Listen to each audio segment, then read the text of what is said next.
Ben got Vin's medical bag ready, making sure everything was packed, the meds, wipes, extra briefs, and his chart. Liam looked over, doctor appointment for Vin. Yeah, Ben said, zipping the bag. For his eyes, I told you he's going blind. Liam frowned. Yeah, then why you going back? To double check, Ben sighed. I just wanna be sure I ain't giving up on him yet. Vin sat quietly in his chair, thumb resting near his lips. Ben knelt beside him, voice softening. Hey buddy, we'll be quick, okay? Daddy just wanna make sure your eyes ain't getting worse. Vin gave a little nod, the faintest smile showing he trusted Ben completely. At the clinic, Ben pushed Vin's chair into the exam room. The lights were soft, but Vin blinked fast. Dr. Maxwell adjusted his glasses and smiled gently. Vin, can you see me? Vin's voice was quiet, just lights at this point.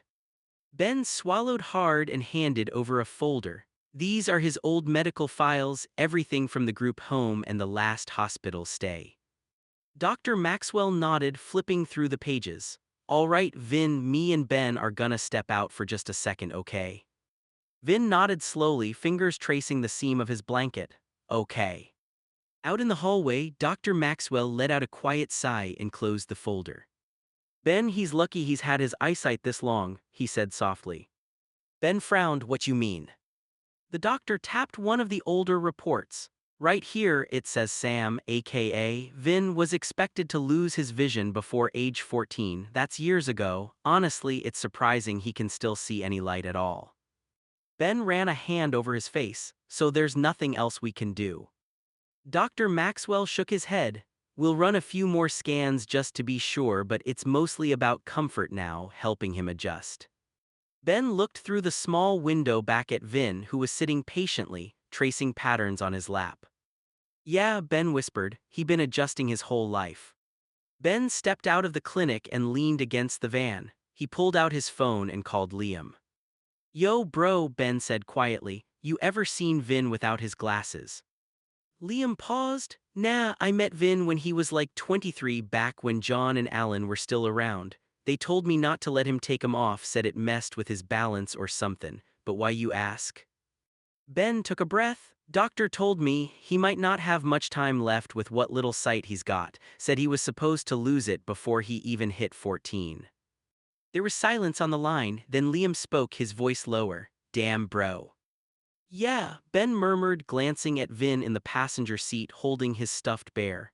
Vin may not even know how bad it is, I don't want to scare him till I have to.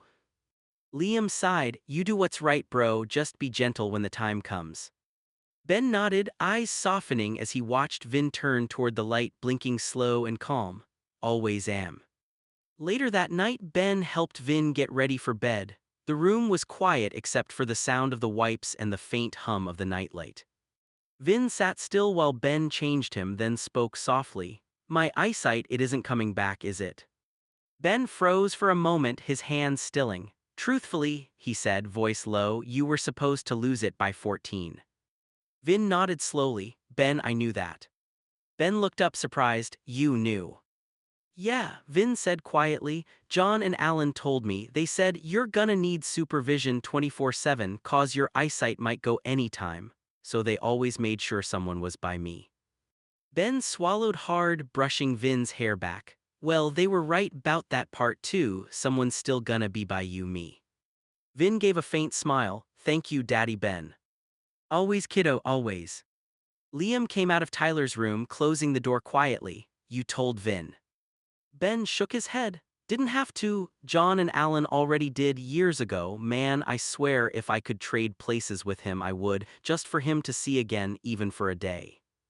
Liam sat beside him. Vin had so much shit thrown at him bro, way more than anyone should. Ben nodded, eyes heavy. Yeah, he's used to it, been carrying all that weight alone for years, makes me wanna do more, be there more for him. Just keep being his safe space, Liam said, that's what he needs most right now. Ben glanced down the hallway at Vin curled up in bed. Yeah, safe space, that's the one thing I can give him. Ben leaned back on the couch, rubbing his eyes. When I told Vin, he didn't seem shocked like he already knew. Liam nodded. There's so much medical stuff in his life, maybe he's just over it. bad news, sadness, add his disability plus autism, it's a lot for anyone. Vin, just used to it. Ben sighed, glancing toward Vin's room. Yeah, he's used to it. Been carrying all that weight alone for years, makes me wanna do more, be there more for him. The next morning, Ben gently nudged Vin awake. All right, buddy, he said softly. First, we'll get your diaper off, then some tummy time while I get your bath ready. Vin yawned and stretched, settling onto his stomach on the soft mat Ben had laid out. Ben worked carefully, changing him and making sure he was comfortable. This is just tummy time, okay? Helps your back and tummy muscles stay strong, nothing else, just for you. Vin hummed softly, relaxing into the movements. As Vin lay on his tummy, he spoke up softly. The first time at the group home I did this, I thought you were trying to embarrass me. Ben shook his head. No, buddy, I was just seeing what you can do, that's it, nothing else.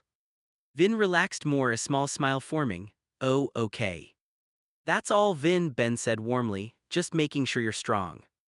Later in the warm bath, Vin played with the bubbles. Hey, Daddy Ben, he said softly.